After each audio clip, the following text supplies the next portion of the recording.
अगली खबर का रुख करते हैं। महाराष्ट्र में मुख्यमंत्री की कुर्सी गंवा चुके उद्धव ठाकरे अब पार्टी बचाने की लड़ाई में लगातार कमजोर पड़ते दिख रहे हैं। लेकिन सुप्रीम कोर्ट ने आज उद्धव गुट को फौरी राहत दी है। सुप्रीम कोर्ट ने कहा है कि चुनाव आयोग फिलहाल शिवसेना के चुनाव चिन्ह पर कोई फैसला ना सुनाए।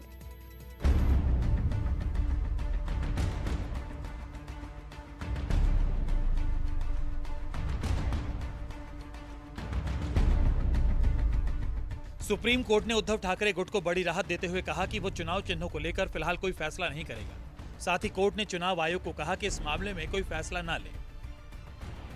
सर, सर्वोच्च न्यायालय में जो हियरिंग हुई इसके बारे में बताइए क्या?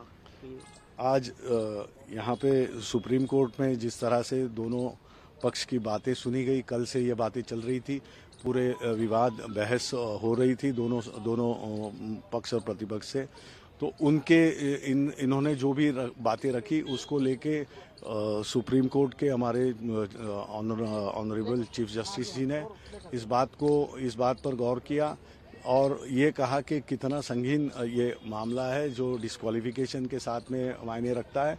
और जब इलेक्शन कमीशन ने उनकी बात रखने की उनके वकील द्वारा मिलने की कोशिश की, तब उन्होंने इस बात को ज़रूर जिक्र किया कि ये डिस्क्वालिफिकेशन का ये जो मामला है इसका एडजुडिकेशन यहाँ पे होगा।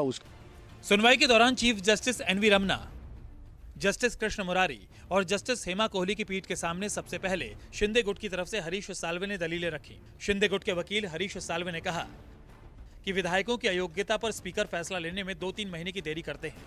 इस स्थिति में क्या होना चाहिए? क्या उन्हें सदन की कार्यवाही में भाग लेना चाहिए? इस दौरान जो कानून पास होता है उसका क्या होगा? जब तक उनके चुनाव रद्द नहीं हो जाते तब तक सभी कार्रवाई कानूनी है। दल बदल विरोधी कानून असहमति विरोधी कानून है। शिंदे गुट के वकील हरीश साल्वे की दलीलों पर सीजेआई एनवी रमना ने कहा, क्या आप हमें इस पर कोई उदाहरण दे सकते हैं? राजनीतिक दल को पूरी तरह से नजरअंदाज नहीं किया जा सकता, ये लोकतंत्र के लिए खतरा होगा। हालांकि हरीश साल्वे ने तर्क दिया कि कोर्ट में याचिका दाखिल करने और अयोग्यता पर कार्रवाई 2 महीने बाद होती है और उस दौरान कोई सदन में वोट दे देता है तो ऐसा नहीं है कि 2 महीने बाद वो अयोग्य होता है तो उसका वोट मान्य नहीं होगा। ऐसे में केवल उसे अयोग्य माना जाएगा, ना कि उसके द्वारा किए गए वोट को। लेकिन सीजेआई ने कहा, जब आप कोर्ट आए थे तब हमने कहा था कि स्पीकर अयोग्यता के मामले का निपटारा करेंगे, ना कि सुप्रीम कोर्ट और ना ही कोई हाई कोर्ट। संविधान पीठ के समक्ष जो सवाल आए हैं हमारे पास, उन्हें हम देख रहे हैं। शिंदे गुट की दलीलें पूरी होने के बाद सीजेआई ने उद्धव गुट के वकील कपिल सिब्बल से पूछा कि राजनीतिक पार्टी की मान्यता ये मामला है, इसमें हम दखल कैसे दें? ये चुनाव आयोग में मामला है। हालांकि सिब्बल ने कहा कि मान लीजिए कि चुनाव आयोग इस मामले में एक फैसला देता है और अब अयोग्यता पर फैसला आता है तो फिर क्या होगा? वहीं उद्धव गुट की तरफ से पेश दूसरे वकील अभिषेक मनु सिंघवी ने कहा कि पहले अयोग्यता पर फैसला आना चाहिए। फिर कपिल सिब्बल ने कहा कि 30-40 विधायक किसी भी राजनीतिक पार्टी पर कह सकते हैं कि वो ही असली पार्टी है।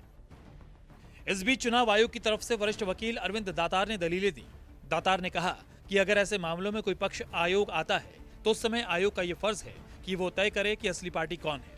हम एक अलग संवैधानिक संस्था हैं, हमने दस्तावेज मांगे हैं, ये प्रक्रिया पूरी तरह से अलग है।